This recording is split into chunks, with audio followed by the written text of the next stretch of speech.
छत्रपती संभाजी महाराज यांचा आज 344वा राज्याभिषेक दिन शिवसेना उद्धव बाळासाहेब ठाकरे पक्षाच्या वतीने साजरा करण्यात आला। शिवसेना उपनेते तथा जिल्हा प्रमुख संजय पवार व सहसंपर्क प्रमुख विजय देवणे यांच्या मार्गदर्शनाखाली रुईकर कॉलनी येथे असलेल्या छत्रपती संभाजी महाराज यांच्या पूर्णाकृती मूर्तीस पुष्पहार अर्पण करून ध्येयमंत्र घेण्यात आला।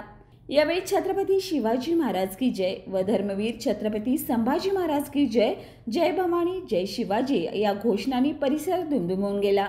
या कार्यक्रमाप्रसंगी हर्षल सुर्वे, दिनेश साळुंखे, पप्पू कोंडेकर, सुनील मोदी, संतोष रेडेकर, शशिकांत बिडकर, धनाजी दळवी, स्मिता सावंत आदी उपस्थित होते।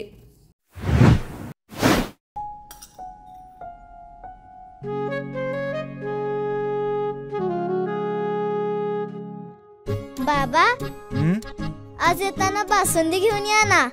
अगं, कालच आपण आईचा वाढदिवस होता म्हणून आणली होती ना। ऐकलं, गोकुळची बासुंदी पुन्हा खावीशी वाटतेय। खरं सांगू, मलाही खावीशी वाटतेय। पुन्हा पुन्हा खावीशी वाटणारी गोकुळ बासुंदी।